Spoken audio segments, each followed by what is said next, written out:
Contohnya ada seorang ibu tu dia tanya saya, boleh tak dia nak sengaja melewatkan solat isyak. Artinya dia tak nak solat isyak lagi. Dalam pukul 9 malam macam tu dia tidur. Dan bila dia tak solat isyak lagi, itu akan menyebabkan dia akan bangun untuk mengerjakan solat tahajud macam mana pun. Kalau dia dah solat isyak, dia akan bangun lambat lah. Subuh baru dia bangun. Tapi disebabkan dia belum solat isyak, nak tak nak dalam pukul 3 ke pukul 4 pagi ke dia akan bangun bagi menunaikan solatun isyak. Kemudiannya terus direct dengan tahajud.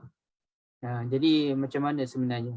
Baik, tuan-tuan dan puan-puan sekalian, asasnya dalam bab waktu solat ni dipanggil sebagai perbahasan al-mawaqit fi solat ataupun mawaqitus solat.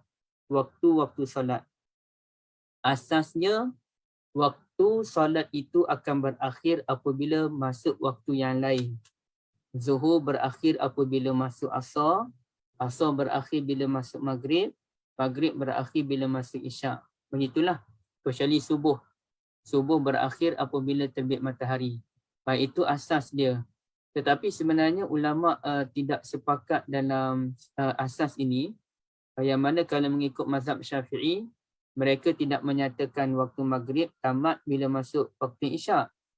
Majoriti ulama mazhab Syafi'i beranggapan waktu maghrib ni sekitar dalam 30 hingga 40 minit sahaja.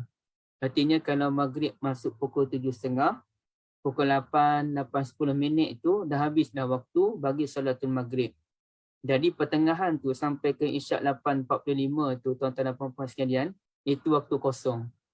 Dia bukan waktu salat maghrib, dia bukan waktu salatul isyak, tapi kita nak salat sunat apa pun boleh. Ya. Baik, itu pandangan majoriti ulama Syafi'i. Namun jumhur ulama beranggapan waktu maghrib tamat apabila masuknya isyak. Itu pandangan jumhur dan disokong oleh beberapa ulama Syafi'i, antaranya Imam Nawawi. Dalam kes salatul isyak, boleh dikatakan kebanyakan ulama menyatakan solat isyak ni waktu yang terbaik berakhir apabila pertengahan malam. Ada ulama kata waktu isyak berakhir bila tengah malam. Sesiapa yang solat pukul 2 pagi, 3 pagi, itu salatul qada. Dia tak dipanggil lagi sebagai solat tunai. Bererti sesiapa yang sengaja melewatkan solat isyak dengan tujuan untuk solat tahajud, dia tidur dulu pukul 8.30 malam, pukul 4 pagi baru dia bangun untuk solat isyak dan tahajud, maka dia dianggap sebagai berdosa dan solat isyak itu dianggap sebagai qada mengikut sebahagian kecil ulama.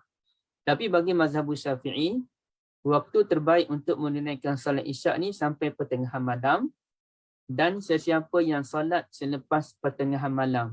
Contohnya dia solat pukul 1 pagi, dia solat pukul 2 pagi dengan sengaja, bermakna dia telah melakukan satu perbuatan yang makruh. Tak eloklah tuan-tuan dan puan-puan.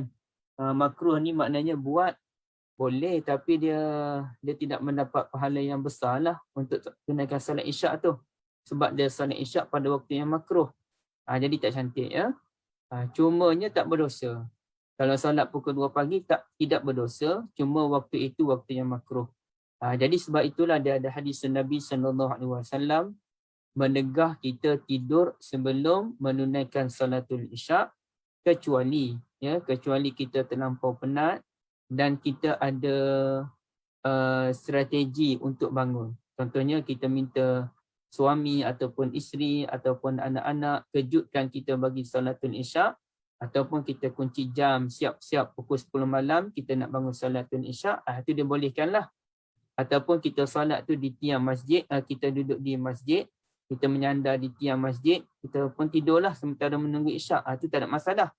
Tapi kalau kita memang dah masuk tidur atas katil dah pukul 8 malam dan kita pun tak melakukan sembarang persediaan untuk bangun salatul isyak pukul 10 malam sebagai contoh, maka itu perbuatannya ditegah oleh Nabi SAW.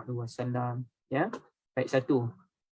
Jadi kena ingat tuan-tuan dan puan-puan ya, waktu solat isyak ni yang terbaiknya sebelum pertengahan malam.